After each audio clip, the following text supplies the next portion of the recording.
एकनाथ शिंदेंचा ज्येष्ठांना चकवा, ज्योती वाघमारे राज्यसभेवर, राहुल शेवाळे यांनी चायना एनसी पिछडले. उद्धव ठाकरेंवर टीका करणाऱ्यांना राज्यसभेची उमेदवारी, शेवाळे शेपूट पकडून होते, त्यांचं काय झालं ते लोक पाहतायत. ज्योती वाघमारेंच्या उमेदवारीवरून किशोरी पेडणेकरांची बोचरी टीका. अर्ज भरायला शरद पवार गैरहजर, महाविकास आघाडी नेत्यांनी भरली पवारांचा अर्ज, उमेदवाराच्या गैरहजेरीत भरलेला अर्ज मंजूर होणार का याकडे लक्ष.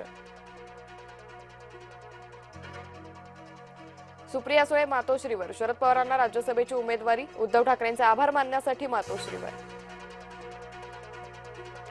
महाराष्ट्राला नवे राज्यपाल मिळाले, देवव्रत आचार्य यांच्या जागी जिष्णू देववर्मा राज्यपालपदी, राष्ट्रपती द्रौपदी मुर्मू यांच्याकडून नियुक्ती.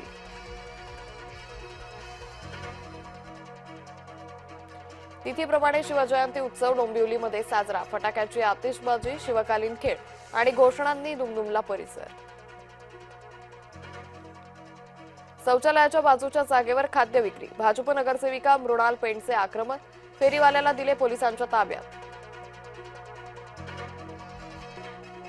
नागपूरसह विदर्भात सूर्य आग ओकतोय, मार्चच्या पहिल्याच आठवड्यात जिल्ह्यातील पारा 35 पार, नागपूरचं ड्राय बल्ब तापमान 37.2°C. त्र्यंबकेश्वरमध्ये भाविकाला मारहाण प्रकरण, त्र्यंबकेश्वर मंदिरातील 2 सुरक्षा रक्षकांचं निलंबन, व्हिडिओ व्हायरल झाल्यानंतर कारवाई. नाशिकचे 339 नागरिक आखाती देशात अडकले, जिल्हा प्रशासनाचा राज्य केंद्राकडे पाठपुरावा सुरू, मालेगावच्या 178, नाशिकच्या 72 जणांचा समावेश.